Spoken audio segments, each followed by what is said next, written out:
Meeting of the Public Works Committee. I now call this meeting to order. Please be advised that FATV is conducting an audio and video recording of this meeting for public broadcast. I ask that anyone else in the audience who is recording this meeting to please identify themselves for the record now by standing and stating their name and address. Seeing no one, we'll continue. At this time, I ask that all electronic devices be placed in a silent mode. Thank you, Bernie. Thanks, I appreciate that. Go ahead.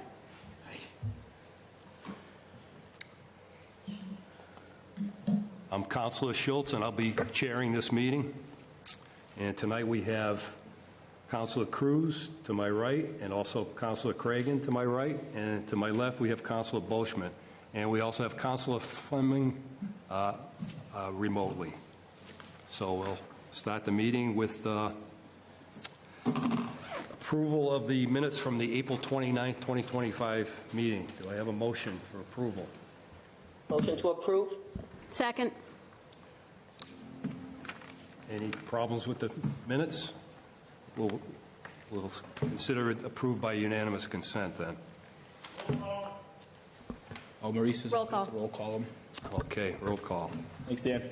Okay, let's have a roll call vote. Councilor Cragen? Yeah, aye. Councilor Yes. Cruz? Yes. Councilor Boschman? Yes. And I approve the minutes. Okay. We have next on the agenda, we have the DPW update with Commissioner Erickson and Superintendent of Streets Hillman. Thank you, Councillor. So I'll give a slightly abbreviated update compared to last month. Last month we hadn't seen each other in a little while. So I just want to touch on some of the highlights, some of the construction projects that we have going on in the city. So on the water side of the house, I'm sure you've seen all the construction happening on Main Street and around the Upper Common. Polito is working on phase 1 of their water main replacement project for the Main Street area, which is essentially the Upper Common down to Grove Street. They'll probably be working on that right through the end of June, maybe into a little bit of July.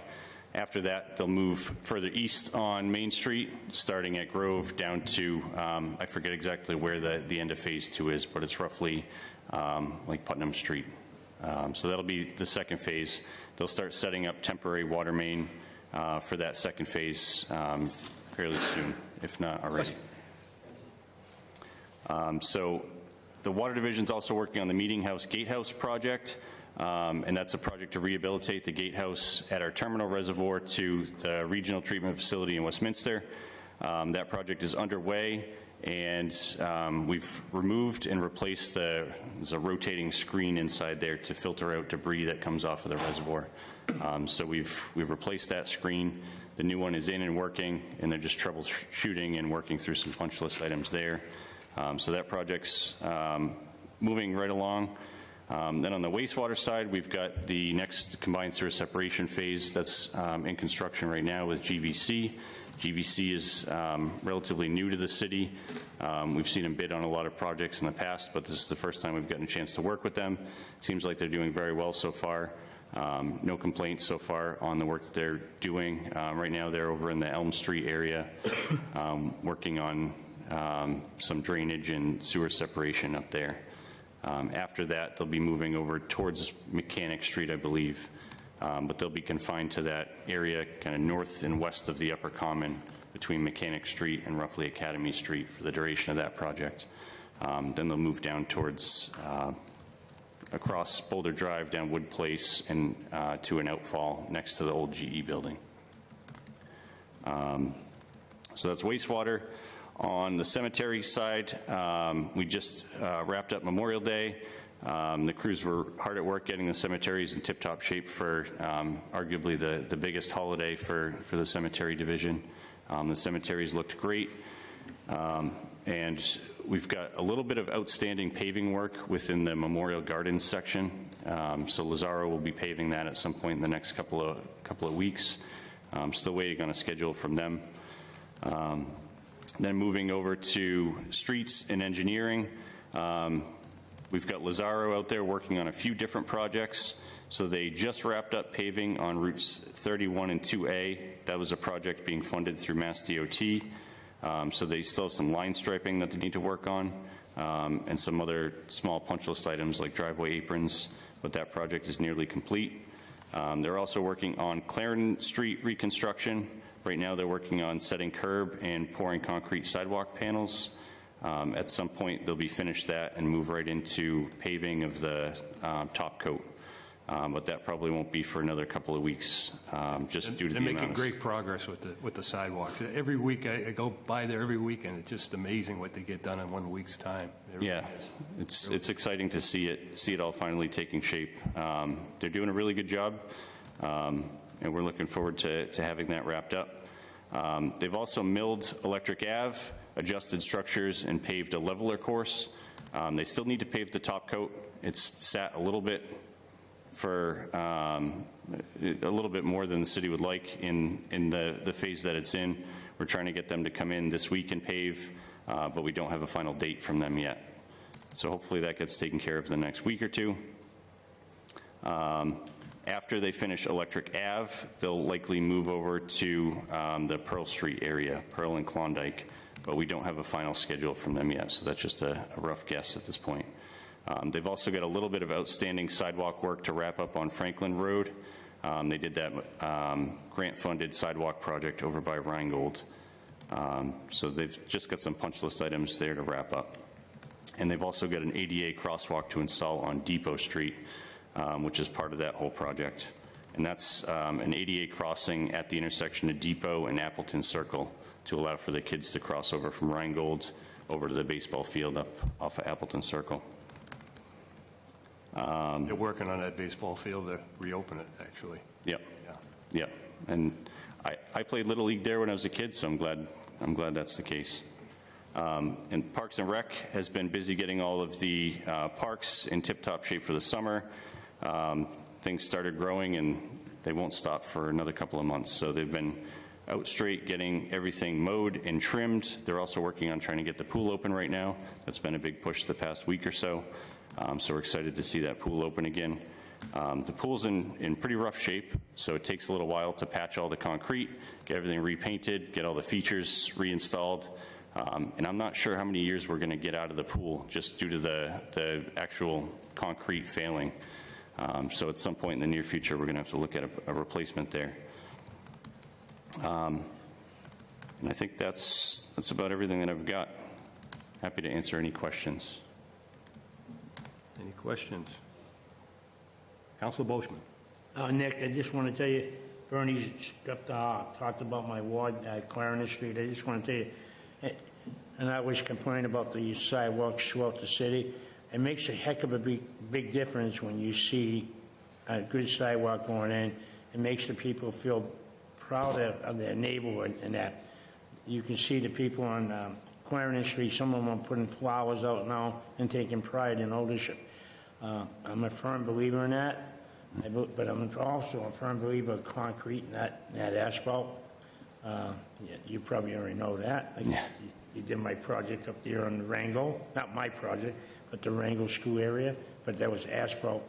Right. And I know you know it costs money, but anyway, I want to say thank you. It does look very, very, very good. And I see the ladies dug in there to put the water into the catch basin. I think. Yeah, I think JTT was out there getting that work done today. So we're very happy with getting that project done. It's long overdue. And I understand where you're coming from with concrete sidewalks. I think everyone would prefer concrete and granite. At the end of the day, it comes down to cost. So that's why we had to go with granite and asphalt over on Franklin Road. Just makes you feel better and it makes you feel rich. It really does. Ask Bernie, he knows. He knows this right off the bat. And he's jealous. It really does. I did have a question. Some of my constituents have been asking about the intersection at Charles and Walton and Laurel Street. You know, those barriers could be used for the 4th of July, I'm sure, with coming up the Civic Days. Is there any schedule for replacing those barriers and putting something more permanent there? So it's on our radar to get done this construction season. I don't have an exact date. I don't think we'll be able to get to it before the 4th of July. Yeah. I think it'll likely be sometime later July, early August. But if we get a break in workload, we'll certainly try to get on it. But we've got a lot of outstanding projects that we've got to get to first. Yeah, I noticed that you're putting a crosswalk there on Electric Ave, which is needed for that space as well, so that's a good project as well. Yeah, and that one was CDBG grant funded, so we've wrapped it into the repaving effort over there, but it's an ADA crosswalk at the intersection of Electric and Old Deerfield Road. So that one also has been a long time in the making. I think that came up right around the time that the Bowtell Street RFBs and ADA improvements came about, and as Councillor Cruz knows, that was Quite a few years in the making also. Yes, Yep. yes, it was. Yep. Councilor Craig. Thank you. Thank you for the presentation. It has certainly been very clear how much work is doing. No matter how you get to Main Street, you see construction. And there, if you drive day after day, you kind of see all the projects moving along. I wanted to ask, and again, the Electric Avenue is just wonderful. What is the length of Electric Avenue that has been that has received the milling and leveling before it gets the top coat? What is the total length that we've been able to do? I honestly don't know off the top of my head. Okay. I can get you an answer, though. Thank you. I keep meaning to check on my odometer, but I just want to drive carefully. Even though you can go fast now, which that's another conversation. Thank you, all set. Thank you, Councilor Craig. Okay, thank you very Make a much. motion, we accept? Accept the update? I don't think we have to upset. No, we don't have to. We don't have to accept the update. We just appreciate it. Thank you. I wanna go Commissioner there. Erickson. Okay, we'll look at the new petitions for review now. The first one is 09625, Councilor Andrew Van Hazinger, to install a traffic sign on Davis Street at Highland Court, warning, and he'd like the sign to say caution, autistic child, or similar. Councilor Van Hazinger, do you want me to read the email message I got from? Sure, or I could read it either way. We got this email from Elizabeth Valentine today. She can't make the meeting, but she wanted to make sure that her voice was heard. So it says, my name is Elizabeth Valentine, and I have put in a request to have a caution sign at the end of my street. It will be at the corner of Davis Street meeting Highland Court. My son is autistic and just recently turned 4 years old. We have lived in Fitchburg for 3 years now, and since living here, we've noticed the speeding that takes place on the many streets leading up to Highland Court. There are 2 stop signs located on Mount Globe, and those are driven through often. I have almost gotten hit while driving up the hill multiple times, as cars don't stop as they should. My son, Elijah, elopes, I guess is the term. This is a common trait in autistic children. He has run away from my mother as well as myself, and we have caught up, thankfully. My hope is that this caution autistic child area sign will bring awareness, and hopefully cars will slow down. I am not sure if posting a speed limit up Davis Street will matter, or possible camera, but I strongly believe that putting something in place will be extremely beneficial to my family. Thank you so much for your time. It's greatly appreciated. Elizabeth Valentine. Okay, we have Councilor Van Hazinger. Sure. So just to provide some context, Davis is a relatively small side street. It runs north from Pleasant Street at the Longstrode School up to High Street. It's very steep, very narrow. There are no sidewalks for much of the northern part of it. And you think it wouldn't get much traffic, but it does because of the school. School pickup and drop-off is very chaotic around Longstrode, especially more so recently due to the construction work going on High Street. Which is already a difficult situation to access the school at pickup and drop-off, but it's even more difficult lately. And a lot of traffic uses Davis Street because High Street is unavailable due to construction. So cars, parents get frustrated. Cars try to squeeze through where there's not width for 2 cars, or a car and people parking on the side of the street. I've watched cars regularly go through the stop sign right by Davis and Mount Globe, right next to where we're talking about. So I understand her concern for her safety. She has an autistic child who wanders. Just any little thing to just try to get traffic to slow down and be aware that there are people around. And it's there's not very good sight lines. It's very compact, very narrow, very steep. Yeah. Thank you, Councilor Van Hazinger. Oh, and I did talk to the traffic officer, Sergeant Pebbles. Teague. Sergeant Teague. I'm sorry. Sergeant Teague. I apologize. I got the That's wrong okay. name. Sergeant Teague, and she didn't see any problem with it and supported it as well. Any comment from Superintendent Steve Tillman or Commissioner Erickson? I mean, I spoke with the resident in the past about her son as well.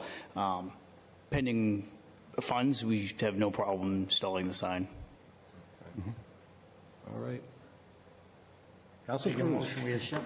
Hang on a second, Second. we got Councilor Cruz first. Nope, I'm all in favor of it. It's a relatively easy thing we can do to maybe increase safety for a family that needs it, so I'm all for it. I yield the floor. Thank you, Mr. Chair.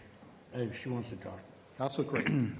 Just a really quick comment. Thank you, Councilor Van Hazengo, for your responsiveness and the responsiveness of DPW. Just looking at this, when I saw assessment, just requesting an assessment, this is a resident who wants to work with the city and understands, I guess, maybe bandwidth, but having parents reaching out, especially parents that, we hope will be part of our CPAC, is really great. So thank you for bringing this forward. I'm glad this parent felt comfortable to ask for what they need for their child. Thank you, All Councilor set. Creighton. I also agree with you that I think it's going to be a good thing for that child, and we want to do what we can to make sure he's going to be safe up in his neighborhood. So I guess council right there, motion. right there. Oh, we got Councilor Fleming. Sorry, Councilor Fleming. I don't have a raised hand Oh, you don't? up down here. That's why my hand was up, excuse me. I think this is a wonderful idea, and I'm hoping we can put a sign that is bold, because I find in the city lately, we have a lot of inconsiderate drivers who may just ignore that sign.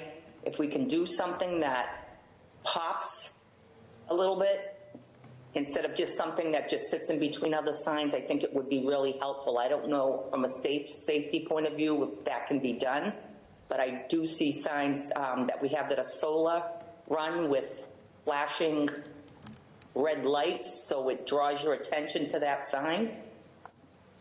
I don't know if that's something that we can do.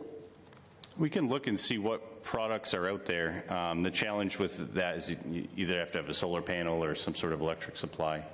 But absent of some sort of product that has lighting like that, we could do one of the high-vis signs. So that's the reflective ones that are really, really bright yellow versus just the standard kind of like pasty yellow that you see on some road signs. Yeah, great, because I think that's really important, because like I said, we have a lot of inconsiderate drivers in this city. And I think when people see child, it makes them think twice before they do what they think they're going to do or whatever. So thank you. Yeah, if there's some sort of product out there that's designed for this specific application, we'll certainly do a little research on it before we just go put up any old sign. And if there's something like that out there, we can test it out. It'll be the first of its kind in Fitchburg, but Yeah, as long as it's high visibility, I think it'll do a Right. good job. yeah, we've got the flashing stop signs in a couple areas of town, but we haven't needed to install any flashing autistic child signs yet, so it'll be a first. All right. Thank you. I think Council Boschman had a motion. I got a motion, I got one thing to say. Oh, he's got one thing to say. You got one thing. You can put up all the signs you want to put up, really. The bottom line is this: you got to have some kind of enforcement. If you don't have the enforcement, the sign is a dead man just standing there in the road. That's all it is. But if you get enforcement, you just said yourself, and they said, coming down Davis Street, there's a stop sign somewhere, Mount Grove Street, and they go right through it without stopping. If you get no enforcement, your hands are tied. We can spend hundreds of thousands of dollars, and I'm not against it. I'm all in favor, but I'm just letting you know. If you get no enforcement, he'll speak to it. If you get no enforcement, you're fighting a battle that you can put 15 signs right after another, and they don't. You need enforcement too. And if you don't have the enforcement, it's like we're fighting a losing battle. I see them go through red lights. I say it all the time, and everybody looks at me. So, I make the motion that we accept this. Second? Second? Second. Okay, we'll have a roll call vote again. Councilor Fleming. Yes. Counselor Cragan. Yes. Counselor Cruz. Yes. Counselor Boishman. Yes. And I'm a yes, so it's unanimous. Thank you, Counselor Van Hazinger. Thank you, sir. All right, we have one more item on the agenda, new petitions. It's, and as a typo, it's instead of 069, it's 097-25. City Councilor Bernie Schultz, on behalf of Jason Badillo of 126 South Street, to repair sidewalk on Charles Street next to his residence. The concrete part of the sidewalk has deteriorated, and a tree has lifted a portion of the nearby asphalt sidewalk. And would you like to speak on the, yes, go ahead. No, just would like to say thank you for having me here today. I think you guys seen the pictures. It's been a long time. It drives me crazy. I believe I spoke to you. I also spoke to Paul earlier. He was over there, and I told him, it's a big problem. Every time I clean snow and all that stuff, it's just ruining my snow blower. Also with my driveway, he pointed out to me something about asphalt. Yeah. Okay. Right. You also brought something up that I agree with too. I've noticed they patch a lot of things up with asphalt instead of concrete. I understand is more money, right? I'm in construction too. I understand it's more money, but it definitely makes a big of a difference and it lasts longer, With my driveway, at some point, I mean, I'd like to be educated on what I could do with it. I don't know if it's something the city takes care of or I'm supposed to take care of. I'm not sure. You're talking about the bottom of your driveway? Yeah. Street? Just the street that connects to the sidewalk there. So, Yeah. I don't know, maybe. Yeah, so just to explain that, so typically when you build a new driveway, you apply for a driveway or curb cut permit. It's usually the resident or the property owner that's responsible for constructing the driveway, pulling the granite out, working with the DPW to drop that granite back off at the DPW or some other place in the city, and then the residents responsible for installing the driveway and paving it or whatever they want to do there. Typically, we look at a few different things when we're considering a driveway application. Drainage, first and foremost. Is there a need for a cross culvert or anything like that? And then sidewalks. So in your case, there's no real need for drainage out there. The flow just follows the gutter line, but there is the sidewalk there. So we'd want to be mindful of that. So whatever you put back needs to meet ADA standards and all that stuff. Okay. So we can consider all that work when we go and do the sidewalk work if the petition's approved and all that. Okay. Right. And also that tree, as Paul and I was talking earlier, is hopefully that whole tree's coming off, right? Is that something? Well, it looks like, we'd have to have the tree warden look at that, but it looks like there is a dead part of the Oh, there's a the lot of tree. dead parts in this, Bernie. What's that? There's a lot of dead parts in it. Tree should come out. It should. Really, you're wasting your time if you're gonna fix the sidewalk and keep the tree there.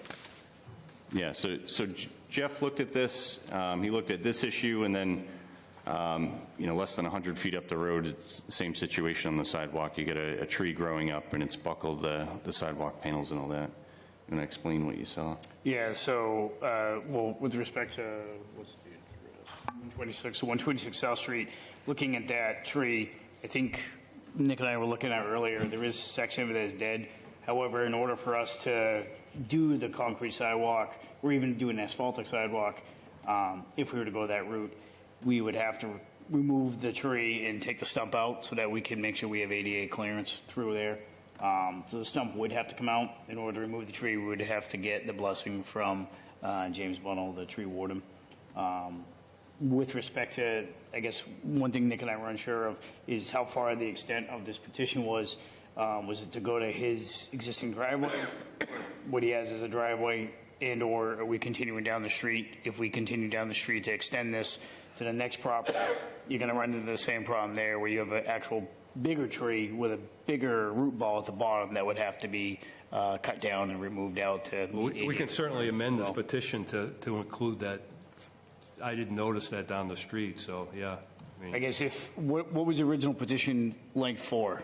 It was for the the concrete sidewalk, repairing that, and then repairing the asphalt with the tree. The asphalt, but also the concrete as well. Yeah. But just that 126 south. 126 right? south, Yeah, correct? Yeah, it was just for 126 Okay. South. Because I didn't hear from the other neighbor, and I didn't notice, go down that far What to did you see say? it. What's that? 1.6? 126 South Street. Yeah, I looked at it at Google Map and I couldn't find it. Yeah. It was showing me Shell Street, not Charles Street. The actual sidewalk Yeah. is Charles Street. It's on the side of his house. Yeah, I think the address. The corner of is South and but that- Charles. It's on Charles Street, yeah. Yeah, I went there. I talked to him today.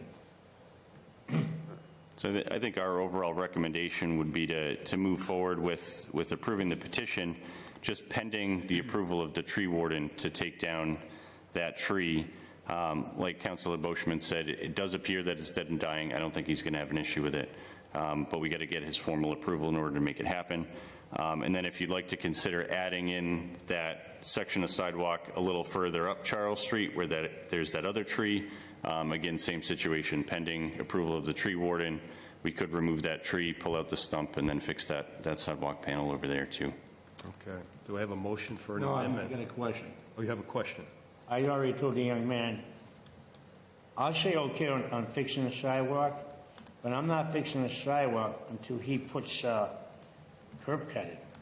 You're gonna waste your time, he's gonna come back in, dig it up, and you're gonna get ruined that little part where you're supposed to drive up, and I always thought Right. that was the owner of the property that puts that in because he's coming into the street. Correct. Yeah. So, I don't want to be mean to him, but I did tell you. You did. I said- I wasn't aware that's how that works. Yeah. I'm learning this today. And you know, I don't want to see us go up there, we grade it, we fix it, and all of a sudden, he's either one higher or two lower than what you originally got for a base here. And that's how I feel about it. It's not that I'm against you, but I want it done right. I don't want it to wait and go back, and we have to go back and fix it. Yeah, and that makes sense. We noticed that when we were checking this out, I don't know if it's like an old foundation that's there that you're using as a driveway, but it looks like the curb cut was never formally approved. The curbing is still there, just there's no curb reveal, so you can drive right up over Right. it into the driveway. So our recommendation would be, yes, file for an actual curb cut permit.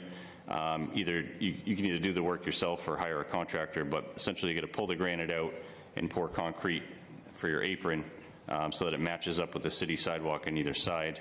And one other thing that Jeff just brought to my attention too, when we do go and fix the sidewalk panel, let's say we cut down the tree, remove the stump.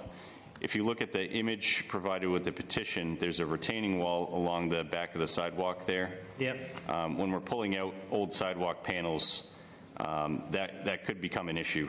It could completely overturn. It's already got like a 45-degree angle on it. So those are some things we'd have to be mindful of. I assume it. I'm fine with that. Is that your retaining wall? Yeah, that is my retaining wall. And my property line goes all the way to that next tree you're talking about, Okay, right to there too.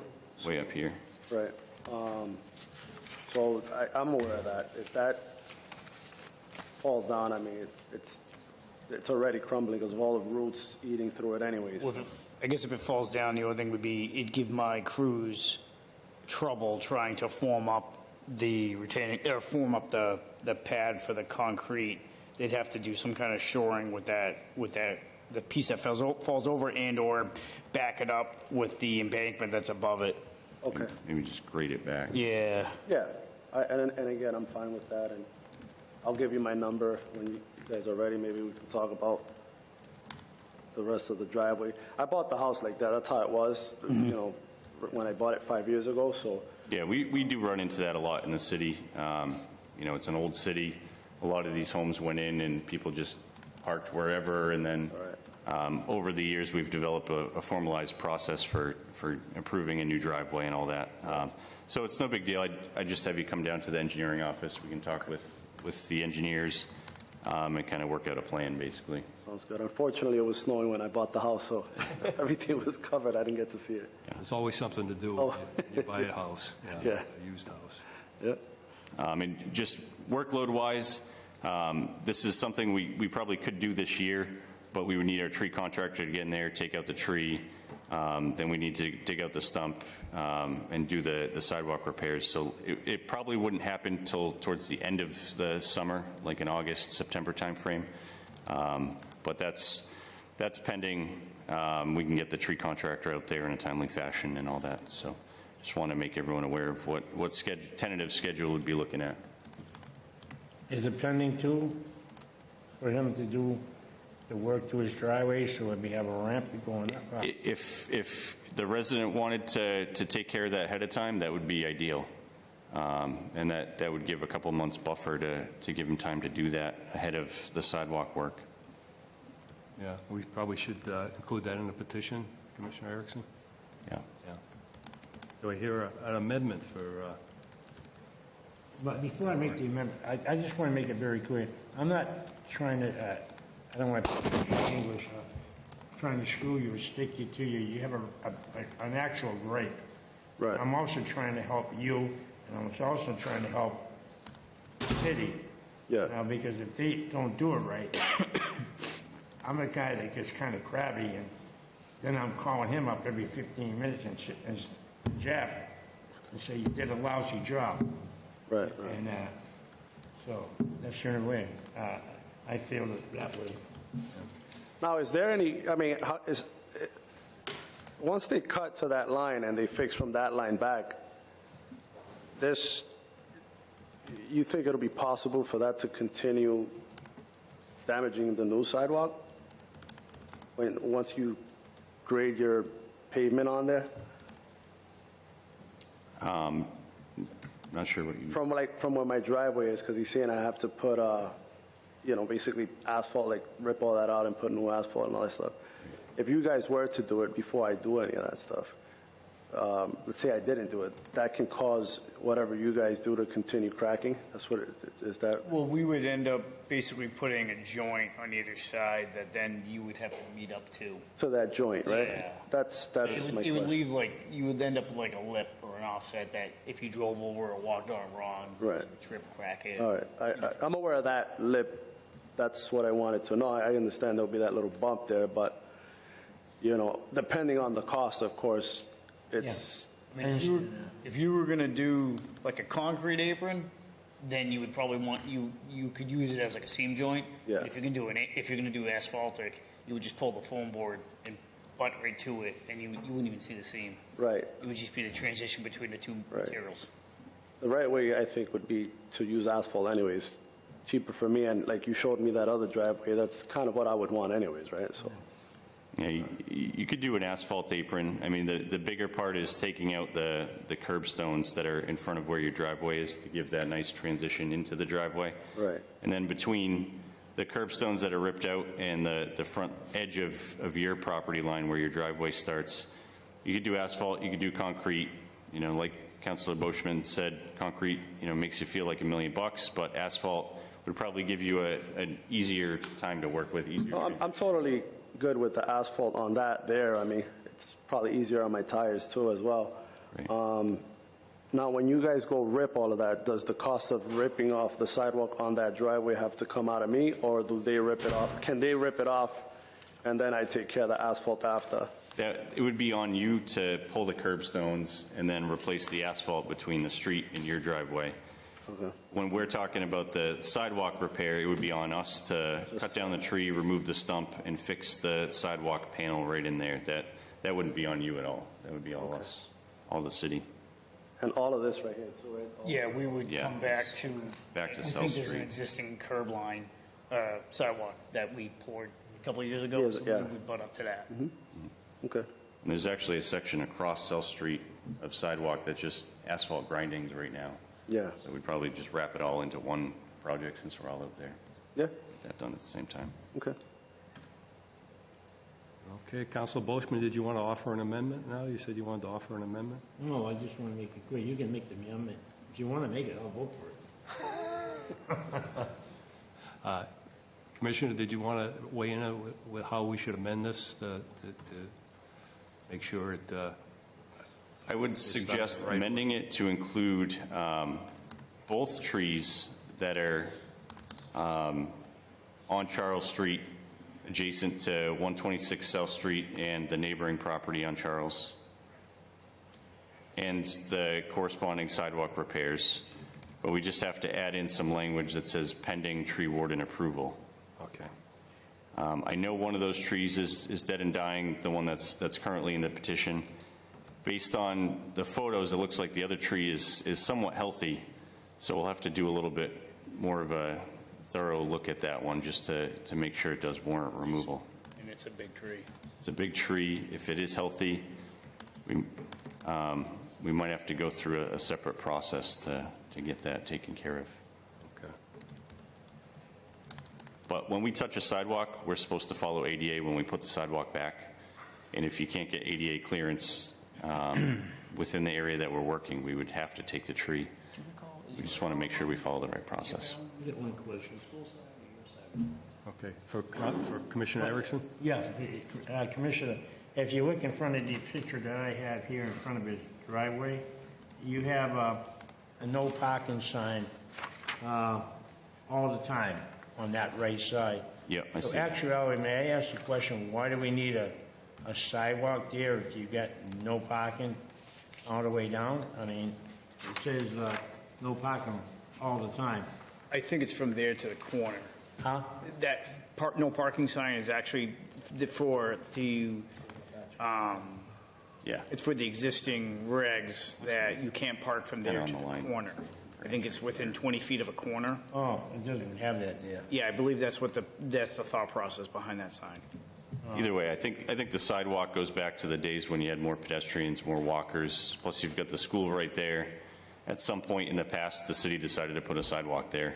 I don't know if it was a petition specific to this property or if it was just something that was built when the street was constructed. But you're not supposed to park on the sidewalk. Oh, So that's another consideration here too. If we're enforcing that, then cars would be limited to parking within the actual roadway itself. You see in that photo, you get that red car parked adjacent to the curb line there. Yeah. So they'd have to essentially be in that position. They can't put their tires up on the sidewalk. I understand that. Go ahead. Okay. So I guess I can amend the petition. Would you like me to amend it, Mr. Chair?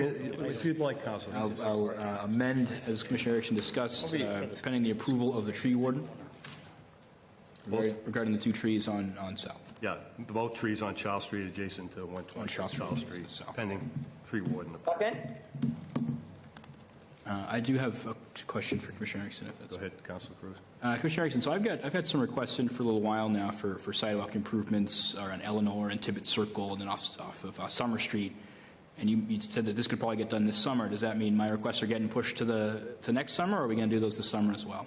I assume we'll be able to do those this summer. Okay, they're in C-Click Fix, but I can resend the photos and everything like that and we can see what we can do this summer. My constituent off of Summer Street, she had mentioned that she didn't expect it to get done in her lifetime, and I said maybe we could, and she's passed, and so they're still not done. And so I'm happy to approve this, I'm happy to get sidewalks taken care of, but I've had some requests in, I think, a couple of years now that we're just looking for that to get done, so appreciate it if we can get that done too. Thank you, I yield the floor. Okay, thank you, Council Cruz. So we'll have a vote on the amended petition. I make a motion. I make a motion? Yes. Second. Okay, Councilor Fleming. Yes. Councilor Cragan. Yes. Councilor Cruz. Yes. Councilor Boschman. Yes. And I'm a yes. So Thank you, guys. Thank you very much. approved. Appreciate it. Good luck to you, sir. Yeah. Nice talking to you. Motion to adjourn. We have one more. We have more. Any other business? I have one announcement. Oh, I'm sorry. Under any other business, and it's DPW Day. It's going to be June 18th from 2 to 5 at Coolidge Park. So I just want to make sure everybody's aware of that. And, Say that again? it's DPW Day, June 18th, 2 to 5 p.m., and it's at Coolidge Park. So that'll be a kid-friendly, kid-focused event. We'll have a sand pile for kids to play in, bring all the big trucks down so that kids can climb in them and see what they're all about. I believe police and fire will also be there with some vehicles, and it'll be a good time. So come down and hang out with us on the 18th. Bernie, can you ask her if it's okay for me to get in the big truck. The kids come first, sorry. Do I have a motion to adjourn? Motion to adjourn. Second? Second. We're adjourned. Thank you, Nick.